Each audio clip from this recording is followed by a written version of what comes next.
Hi all, welcome back to the final whistling for another match preview, and Leicester City travel to the Den tomorrow night to take on Millwall.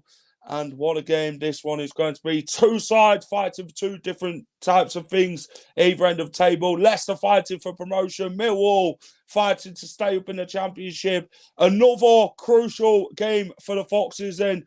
And a real tough game for sure, I reckon. I'm going to be joined by Chris from Chat with Chaps. He's going to give me the lowdown on the Lions ahead of tomorrow night's game. And yeah, guys, get your comments in, get involved. Let me know what you think the scores and that are going to be ahead of tomorrow's game. As always, hit the like button, subscribe to the channel if you're new to the channel and you haven't subscribed already. Please do so. It helps out massively. Let's use in the chat. Callum, always first in. Don't forget that Leeds play on the same night as Leicester, and the table could change by Wednesday night. Yeah, fully aware of that one. Thanks for letting us know. Let's get my guest in, Chris. Chat with Chaps, who is a Millwall fan from That Millwall podcast. How are you, mate? Hello, mate.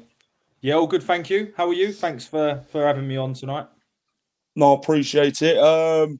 Chris, let everybody know where they can find you, mate, and what you do regarding Millwall Football Club.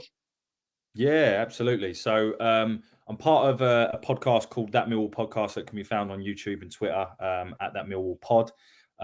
Personally, do a show called Chat with Chaps, which is essentially, it's a play on my surname, by the way, for the sort of dodgy name. But it's a post-match review of all of the games. So I'll be doing a post-match review of the game tomorrow night. Obviously, I'll be there in the stands and hoping and praying of getting something against your mob. Yep. Talk to me then about the opposition. Millwall, not been the greatest this season, has it? From the Lions side of things. You've obviously had Gary Rowett, you've had Joe Edwards, you've had Neil Harris in charge as well, 3 managers. Remain to really struggle, don't you? Obviously, relegation threatened. Not many points ahead of Birmingham. I think it's 2 points, isn't it? It's the relegation battle gets ever so closer with the Championship, and this season it is again. How have you found the season as a whole? And talk to me about your time through Gary Rowett, Joe Edwards, and now obviously Neil Harris. Yeah, so I think it's fair to say the season has been a big disappointment. It's been very un-Millwall-like in the sense that we're often very loyal to our managers. You know, Gary Rowett is one of the longest-serving managers in the league. So for us to have 3 managers in a season, and probably if you ask the Millwall fan right now, probably not be happy with any of them as well, by the way, says a lot. I think the ending of last season and the summer was really crucial in setting up ultimately the failure that is this season. So, you know, at half-time of the final game of last season, we were in the playoffs. And we then bottled it and threw away a 3-1 lead at home to Blackburn to lose 4-3, which subsequently knocked us out of the playoffs. I think it knocked the stuffing out of a lot of people at the club. In the summer, we then lost our chairman, obviously in a similar position to you guys. So you know exactly how that feels, who was very beloved by the club. His family is still running the club, but it just hasn't felt the same. I think a lot of decisions around investments on players coming in and also saleable assets such as Ian Fleming weren't taken because of what happened. And what we've just seen is the ripple effect. We've been very poor all season. A complete, doesn't matter which manager's been there. The consistent theme is the players have been poor. we've seen three very different styles between Gary Rowett, Joe Edwards, and now Neil Harris. And you know, you and I spoke before we came on air that you're going to see a very different Millwall style and probably a more traditional Millwall style than the side that you saw and beat us twice 3-2 back in, I think, December, wasn't it? So it'd be very interesting to see how things pan out. But I think we are relegation threatened. For the first time this season, I actually now think we have a real big chance of going down based on the last couple of results. And whatever happens now, the season will be one to forget, unfortunately. Yeah. Talk to me about how Neil Harris has got on with things. I mean, under Harris, you played 8 games, won 3, drawn 2, lost 3 games. Millwall in the last 4 lost to Leeds, drew to West Brom, lost to Rotherham, and then that 94th minute defeat to Huddersfield Town. I mean, how has Neil Harris done, and how do you kind of like approach from now until the end of the season, with obviously picking up 1 point in the last 4? Yeah, so I think, you know, from a results perspective, you can divide Neil Harris's 8 games into 2, and the first 4 were brilliant, and he got 10 points, and the last 4 he's got a point, right? The big problem I have is the last 2 results. I think losing away at Leeds 2-0 is no disgrace, and in fairness, it's, you know, probably in line with expectations. But losing away at Rotherham, a side that I don't think had won since, I think it was Boxing Day. You know, we could have relegated them. We should have relegated them. We didn't play well. And then for that to carry on and evidently take a massive confidence knock at the players in their performance away at Huddersfield, which was equally shambolic. And to lose 1-0 with, you know, in the last minute of the game, basically, it has just been really, really poor. You know, how much blame do I put on Neil Harris? Not a lot of it, if I'm honest. I think the players have been poor now under 3 managers. So they have to take responsibility. He's working within a set of parameters from a squad perspective that means he's got a lot of injuries. You know, we have 1 fit striker, 1. You know, even Rotherham had the likes of Charlie White that they could bring on against us. We have 1 fit striker. He's not even ours. He's on loan. So how much does he really care, Michael Obafemi? He'll go back to Burnley on his 40 grand a week next year, I'm sure. I don't really cares if we get relegated or not. I don't know that, but that's my assumption. So I think given what he's working with, he is probably the best man to try and keep us in this league. He knows Millwall at the back of his hand. He is Mr. Millwall. He's been there with us before. We knew what we were going to get from a style. You'll see it tomorrow night, guys, but it's not going to be pretty. And I just hope it's enough to keep us, to keep our heads above water. And we've got 5 games left to prove it. Yeah, talk to me about the running. I mean, you look at these on paper. I mean, some real tough games. Then you look at games where you can get points out of. The next 5, Leicester, Cardiff, Sunderland, Plymouth, Swansea. I mean, looking at them games, how many points realistically do you feel you need? And can Millwall stay in the Championship? Yeah, so I think the key for us is going to be our home games. You know, our home form has been good since Harris has come back. That has been a consistent thing with Neil Harris in all of his tenures, to be honest with you. So they're going to be key. I think in terms of what we need, that changes every week because I see the tide at the bottom getting higher and higher and higher and higher, you know, with teams now like Sheffield Wednesday winning at QPR. So it's very difficult to say. I'd like to think 6-7 points would be enough. Yeah. Which, if we can nick a draw tomorrow night off you, I don't see it being any better than that. With my head on my heart. And then we have to beat Cardiff and Plymouth at home, which on paper, they're winnable games for us. Plymouth are obviously, I think they've got the same amount of points as us. So that's a real big 6-pointer. But we need to make sure when we get to that game on the 27th of April that we're still in the mix, right? And that winning that game makes a big difference. So I think if we get 6-7 points, we'll stay up, but we have to do the business at home because quite clearly away, it's not working. Fair enough. What have you made of the relegation battle itself? Obviously, the Championship is a very entertaining league, isn't it? You know, the unpredictability of it, like we said before we started this show. What have you made of it? I mean, quite a lot of teams are still in this relegation battle, aren't they? Anybody could go down at this minute in time. You could win one game, you're out of it, and then you lose the next one, you're back in it again. I mean, what have you made of the relegation battle? I think, as you just said there, mate, I think it's representative of the Championship, isn't it? In the sense that it is, I think, the most exciting league in the world. You know, for unfortunately for us this season, for the wrong reasons. But you know, I think Sheffield Wednesday are a really good example. You know, they were done. They were relegated in I think 99% of people's views. But they've really come back with a vengeance, and obviously winning against QPR.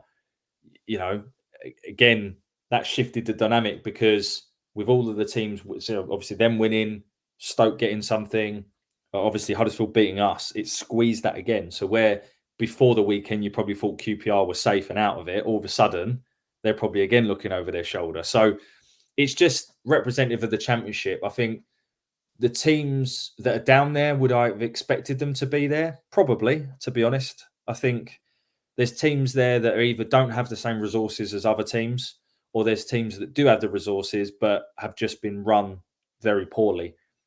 Stoke, to name an example, you know, their team and squad on paper should be nowhere near the bottom of the league, but they've been run poorly now for some time. So, yeah, I think it's going to be interesting. I think it would go right to the wire. Selfishly, I'd love to go to Swansea with neither team having anything to play for, but on the last day. But let's see how it pans out, mate. Yep. Let's go on to the game itself. Millwall versus Leicester. Round 3. I mean, we've just played Birmingham 3 times this season. Now we've got Millwall in the 3rd game now as well. These two sides, 5-goal thrillers, you know. Meeting twice, 3-2 at the King Power in the league, 3-2 in the cup.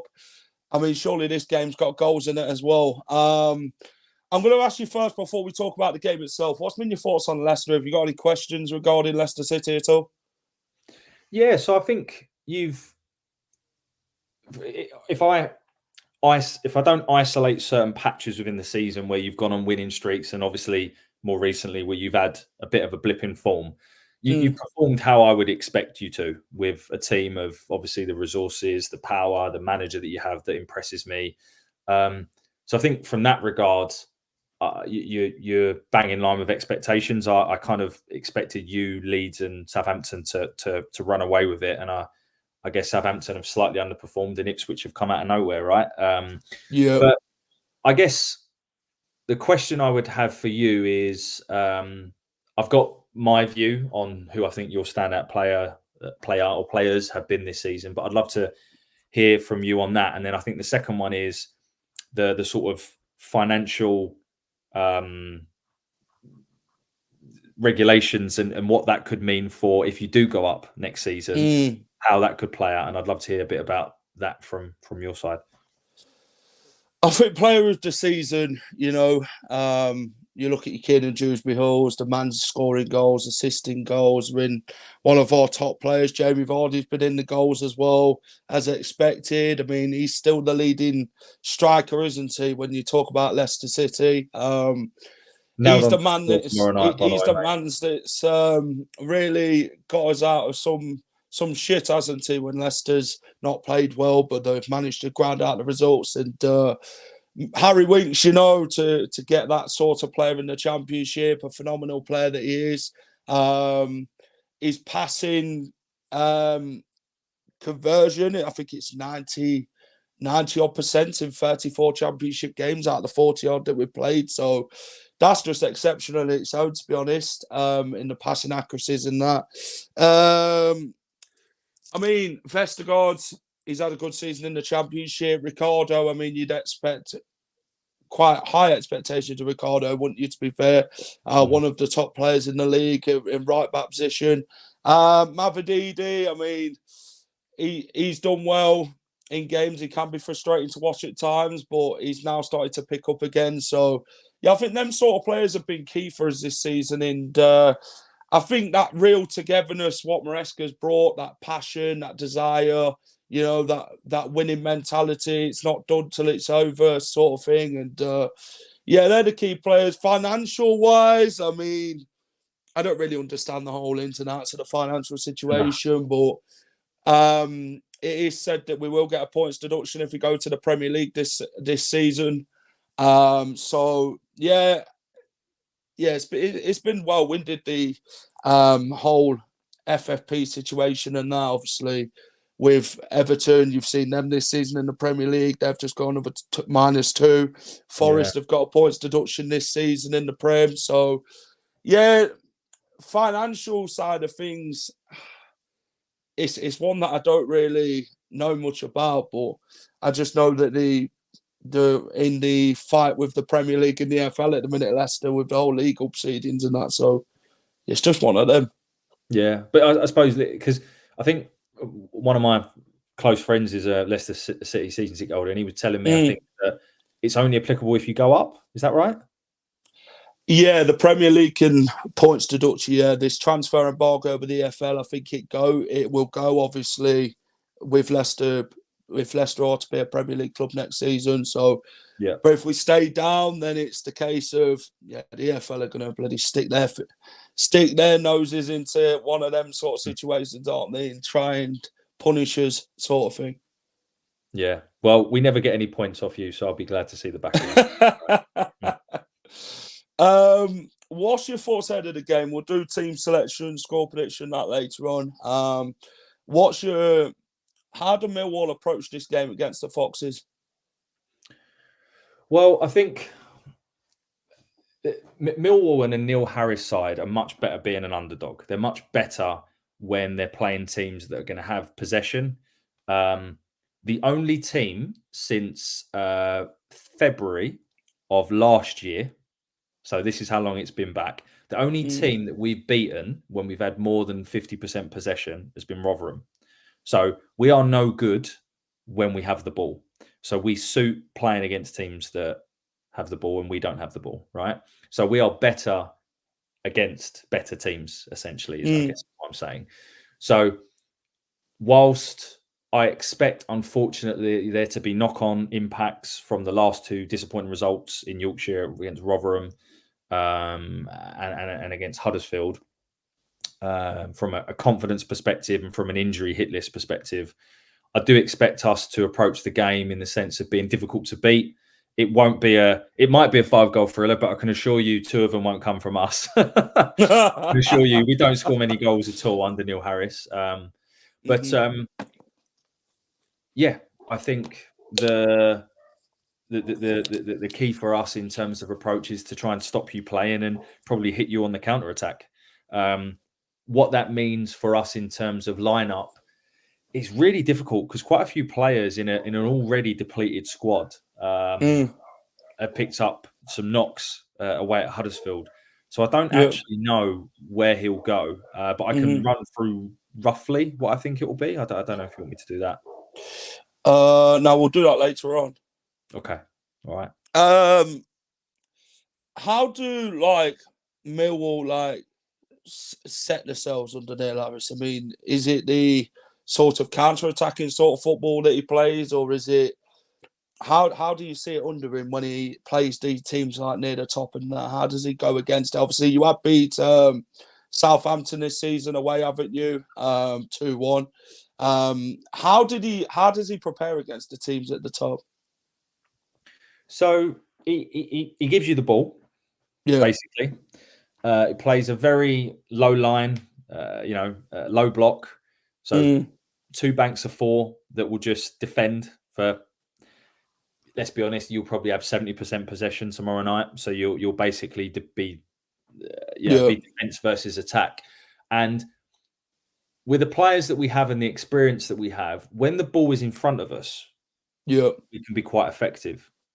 So if you're going to have a team that's going to have 70% of the ball and that's going to, if we sit back, then you can't hit us so much on the counter with pace. You've got to essentially play for us. And we're quite good at defending against that.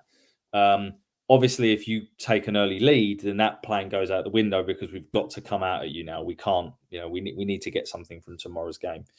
So that's what to expect tomorrow. So it'd be very, very different from the 2 games you played against us previously. I actually think the game in which you beat us 3-2 at the Den in the Cup, we played very well. And I think we were unlucky to lose against you. It was, I think, there was a couple of moments of individual quality that shone through for you, but I actually think we had the better of the game. But it'll be a completely different style. We were front foot, we were attacking. It won't be that. It will be possibly a bit of a high press from us, looking to win the ball back up early. But if we can't, we'll happily sit in, let you try and play for us, and then hit you on the counter or with a set piece. That is a Neil Harris approach. I think Leicester, this is a game we have to go and win. It's a must-win for us. We've just got to keep pushing on with this promotion race and all that.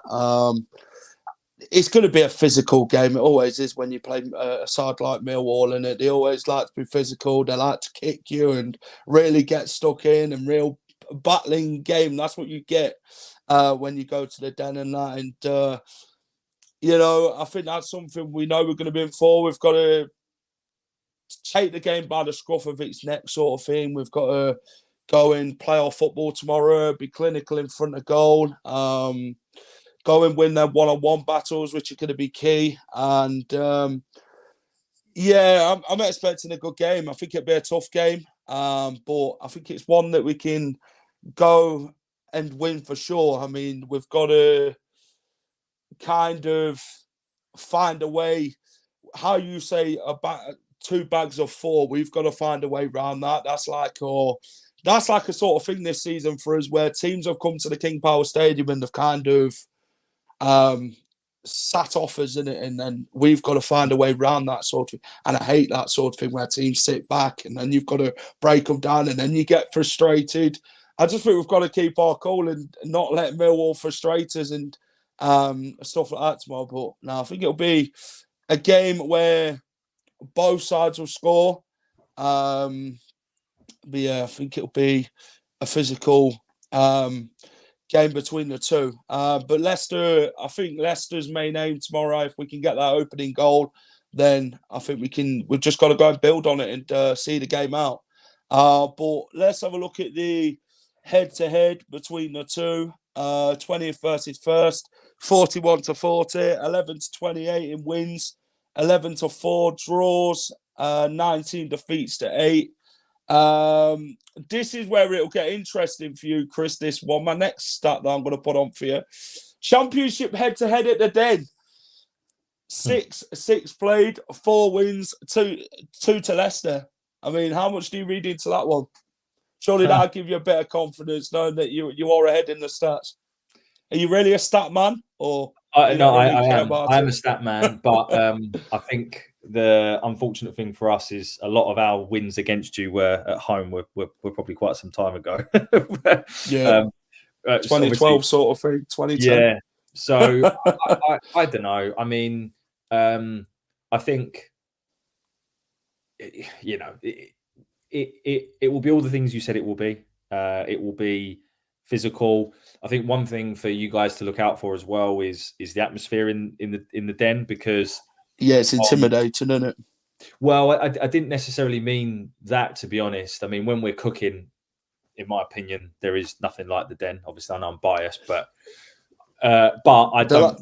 They like to get right behind the team, don't they, and make it uncomfortable for the opponents. We do, but we also can make it uncomfortable for our own players. And the atmosphere at the moment on socials and various bits and bobs is quite toxic because of the last 2 performances. So I think what I imagine will happen is it will be a low crowd because it's a Tuesday night.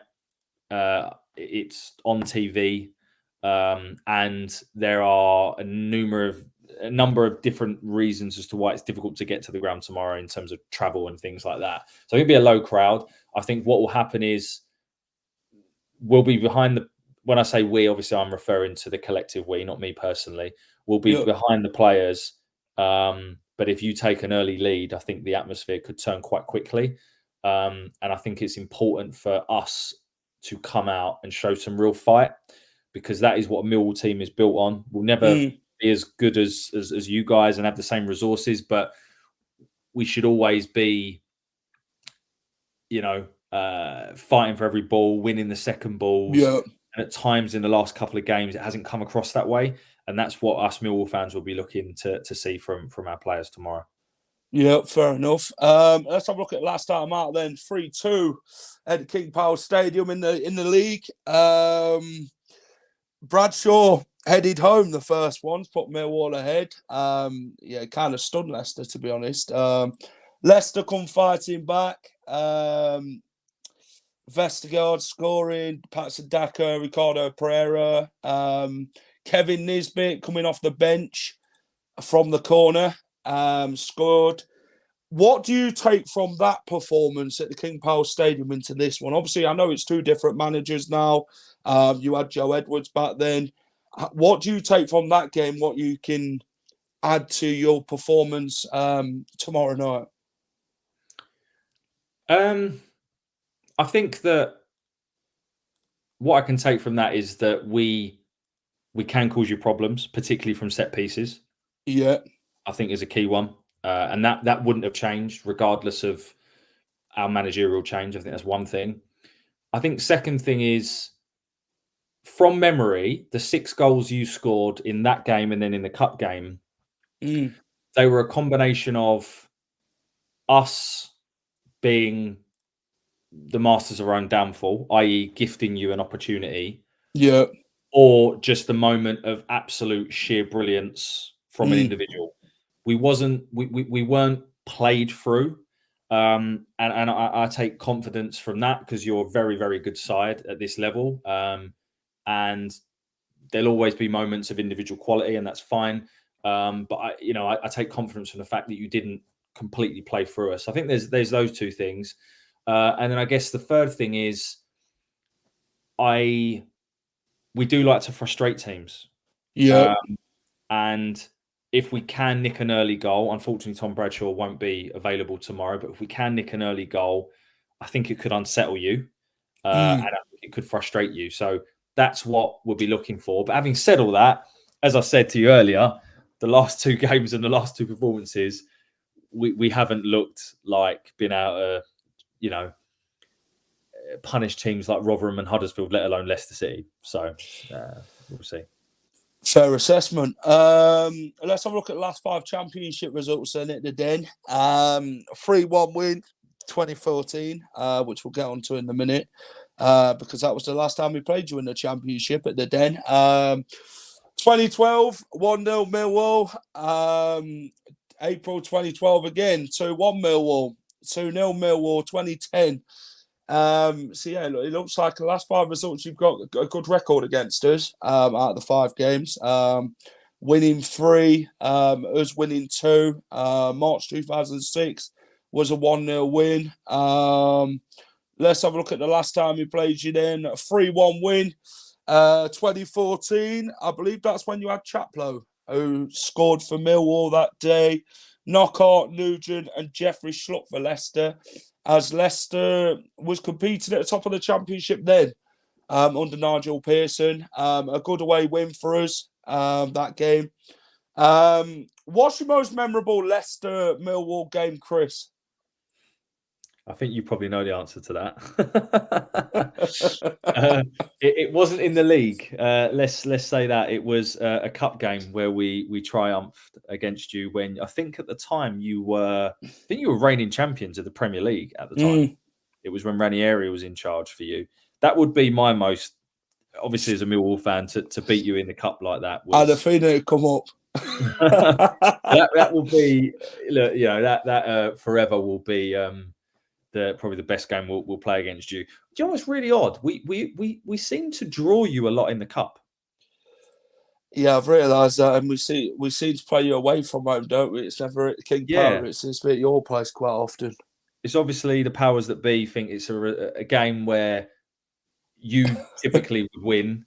There won't be much trouble, and then everyone can go on with their lives. So, not to say that the FA Cup's fixed, but I think there's some clear evidence that it might be. Yeah, when we used to play in the cup, we used to get the likes of Fulham and teams like that. But then, obviously that game, the first time we met in that FA Cup game. I was there that game, and obviously Millwall scored 90-odd minute winner. And then to move it on to when we played you this season, it was kind of like in the FA Cup. Yeah, it's about revenge for that bloody FA Cup game we bloody lost against you. And, that was quite a tight game, when we played you at your place this season. It was a tight game, obviously. Set pieces, you caught us out quite often, which is, I think that's Millwall's main threat this season from set pieces. It is, mate. But yeah, it always seems to be one of them games where goals are in it with Leicester and Millwall. And like you say, it's like they like playing each other. Yeah, well, I mean, you probably like playing us more than we like playing you, but we'll look. I would take a point now at tomorrow's game. I really would. I'm sure you wouldn't, and I wouldn't expect you to say that. I think it's given the 3-horse race that you're in, it's a must-win game for you. You found a bit of form, and if I was a Leicester fan, I'd be looking at it as a very winnable game, given the form that we're in, the lack of squad that we have, and just the sheer fact that you're obviously better than us. So I would be looking forward to it if I was a Leicester fan. As a Millwall fan, I sit here and I say, look, we need to get a bit more confidence back in this group, and I think getting a point off of you guys will stand us in good stead. We've then got a really, in my opinion, winnable home game at the weekend against Cardiff. And if I'm Neil Harris and I've got a depleted squad, what do? Do I put all my effort and resources into a game that, reality, against Leicester, I haven't really got a high degree chance of winning? Or do I maybe rest one or two individuals and have them focus on a very winnable game on Saturday? Because we don't have the ability to chop and change 11s all the time. This is my problem. So that's going to be an interesting one as well, to see the lineup that Neil Harris picks tomorrow night. I'm going to ask you a question before we go on to team selection. Give me your thoughts on the promotion push then. Leeds, Leicester, Ipswich, the automatic spots. How do you see it finishing? Who finishes where? That is a super question. I personally think that the top two that will go up will be Leeds and Leicester. Yeah. I would personally love for one of you to miss out and for Ipswich to get in there, purely because they're the underdog, right? They're completely surprised everyone from coming straight up and playing how they have, and the fact that they've sustained it for this long.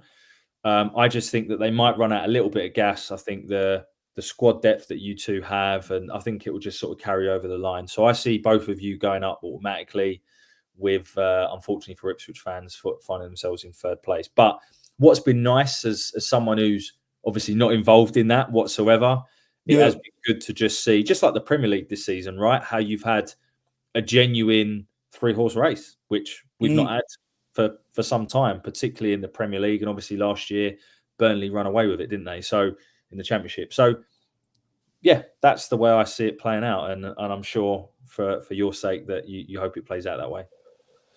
Yeah, it's been an interesting one, Ipswich. I did have them down as playoffs at the start of the season. I mean, they're a side who's really competed against Leeds and Leicester. You wouldn't have expected them to be there, but they are, because they deserve to be there on the hard work that Kieran McKenna's put in and how good they've been playing. It's been competitive, all teams have had have had their bad runs, though, haven't they? Leeds, Southampton, Ipswich, Leicester, as expected. But it's been a competitive league this year, in my opinion. No one's really gone and kind of like walked the league in games. Do you know what I mean? It's always been quite edgy, quite tight at times. And that's the whole love of the Championship, innit? It's you like to see the competitiveness of the league. But what's your thoughts on team selection? I mean, how does Neil Harris line up for this one? What's the 11, the formation? How does he approach the one against Leicester? Yeah, so I think that he again, it's really difficult to say the specific 11 because a few players, I'm led to believe, went off with knocks in the game against Huddersfield. So I don't know who's going to be available. But given that we have those injuries already, I don't really see him being able to change too much from the side that lost to Huddersfield. He'll have to make some change. But so I guess when I go through this lineup, it's based on what I think Neil Harris will do, based on the players I think he'll have available, not necessarily what I would do. I'm just giving you a kind of view on that. So I think it will be enough. Matty Sarkic in goal. Don't see any reason for that to change. At right back, I think Ryan Leonard will continue, probably our player of the season. We'd definitely have a lot less points than him. Harris has converted him to a right back in a back four, and he's without a doubt the best one-on-one defender at the club. And I think whoever you put on the left side, I think, is it Mavididi that you play on the left side? Yeah. He will come up against a very good fullback in Ryan Leonard. So he'll be key for us. Centre-backs, this is the interesting one because I'm not sure if Tanganga, who's on loan from Tottenham, has got a knock or not. I'm going to assume he doesn't and he plays. The other centre-back is hugely interesting because our club captain, Sean Hutchinson, has been out injured for a while. He's been back on the bench. And then our vice-captain, Jake Cooper, has been playing there. But his form has been really poor recently. So there could be an argument to say that those two swap. I'm going to assume that Harris gives Cooper one more chance and Cooper starts alongside Tanganga. And then left back, we have both Joe Bryan and Murray Wallace both injured. So I think our other right back will play left back, which is Danny McNamara. Yeah. That is the same back four, again, that started against Huddersfield. I think in the middle of the park, he'll start probably with Billy Mitchell and George Saville. So it'll be two sort of sitting midfielders, which again is the same two that started against Huddersfield. And then the front four, it really does depend on who's available. I think Zian Fleming has to start. I think Michael Obafemi, even though he's carrying a knock, probably has to start. And then the wide players, I would imagine George Honeyman and Ryan Longman will start. Because again, that's by default. But then I think I've just read out the exact 11 that started against Huddersfield. So I'm not changing anything from a side that lost at Huddersfield, but there isn't really many options. I'm sure there's probably a few Millwall fans watching this shouting and screaming for me to put some of the youngsters in, such as Romain Esse, Aidomo Maku, or Adam Mayer, who are kind of free, attacking, very exciting young players. But as I said at the start, this is the team I think Harris will pick, not the team I would pick. And I don't think Harris trusts them to do the defensive work that will be required absolutely against Leicester. So, look, let's see. I also hope that Tom Bradshaw, Kevin Nisbet have both been out injured. Maybe one of them could make the bench, which would be nice. We haven't had a central striker on the bench now for the last 4 games. And it's very difficult at championship level to sustain any kind of form when you've got one fit striker. No, it is. I agree. Leicester, I mean, we're expected to make changes due to having 3 games in a week. Urbanson will start in goal. I think Ricardo will start with Connor Cody. I think he'll go with Wout Fass with James Justin at left back. Harry Winks, Dewsbury and Ndidi will start. Potentially, I think Jamie Vardy will come in up front, and I don't think he'll make wholesale changes, but he'll make enough changes for us to it's strong enough to go to the den and get something out of the game. So potentially, Mavididi and Fata will be there as well. I think 2 or 3 changes from Enzo. Obviously, we've got Plymouth on Friday, so it's a 3-day break in it, and then you go again. So it's you just got to keep the players in the right mindset, haven't you, Chris? And and keep that winning formula and push on. Cannon needs to start tomorrow. Tom Cannon, yeah. He did all right against Millwall in the FA Cup, Tom Cannon. Potentially he could get a run out. Took his goal well. Talk to me about score prediction, Chris. Wash it head and heart, mate. I know we spoke about this in the backstage area before starting this. But wash your head and heart with this one, mate. What's your score for this one? Yeah, and they're very different things, mate. My heart says we could at least get a point for a real typical Millwall display, backs to the wall, grit, fight, determination, the crowd playing their part, and we probably score a set piece. And I would take a 1-1 draw with you right now. I'll be honest, I'd take a 0-0. I really would. In terms of my head, though, I can't see anything other than a Leicester outcome. I couldn't do it, but if I was a betting man, I'd probably put Leicester -1 on in my ACCA. I really would. I can't do it because it would pain me to do that. But that's kind of where my head is. Unfortunately, I can only see a 0-2, 0-3 game based on purely what I've seen in the last two, which is fair enough. Which is really difficult because we played so well. Even when we drew with West Brom, I think any West Brom fan will be very honest and say they didn't deserve to get a point against us, and they're a good side. So we can take it to teams that are, are good. We've beaten Southampton away, so we have it in our locker. It's just the last few games and the injuries that are mounting up would lead me to believe it's going to be very difficult for us tomorrow night. Yeah, fair enough. Score prediction for this one for me. Like I say, I see it being a battling game between the two. Tough game for sure, with Millwall fighting for their lives down the bottom of the table and that. Leicester need the point, so this is a must-win game for us. Can we go and get 3 consecutive wins on the bounce and really push on in this promotion race? It remains to be seen at the Den tomorrow night. So I'm going to go for both teams to score, and I'm going to go 2-1 Leicester. Let's see what the comments are saying. Is Doyle injured? I don't think he's injured. I just think he needed to make that change.